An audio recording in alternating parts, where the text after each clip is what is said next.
Thank you. दे जिरायदो दे। आं दिनै माखासे सोंलुफोर सोंगोन, नोंसोर बिनि फिननायफोरखौ होनांगोन दै। अके सार। दे बुं दै। गब्बर सिं गुन्दाया सले सावथुनाव मा सोंलु सोङामोन?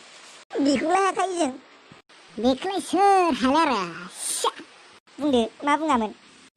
अबे ओ कालुआ कितने आदमी थे? जाहांदों जानायालाय। दे गुरु नों बुंलाय, नोंनिखौ खोनासंनि। आबे ओइ कालिया कितने आदमी थे? जाबाय जानायाथ', दा नाथाय रियेलखौ दा लास्टआवसो खोन्थागोन आं रियेलखौ। नैथि सोंलु खोनासं। कालियाया मा फिननाय होफिनामोन? इंलिसावबालाय 1 + 1 2 जागोन, हिन्दीयावबा डाइरेक्ट दो सार। सिर्फ दो थे सरदार। जाबाय जानाया जाबाय।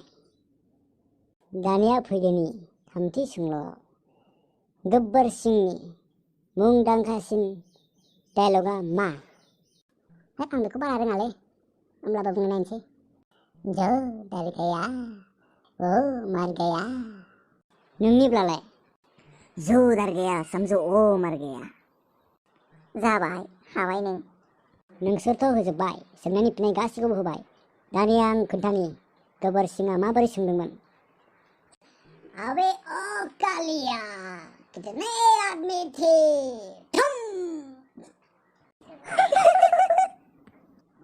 नोंसिना जाजोबदों जाजोबनायालाय, नाथाय बे कार्टुसनि साउन्डआ थालांदों। बे बिराद इम्परटेन्ट फरिखानि थाखाय। बेखौबो होथारनांगोन फरिखायाव, नङाबा नम्बर मोननाय नङा। दिनैनि थाखाय बेसेबावनो जाथ'सिगोन। Thank you. फिर मिलेंगे।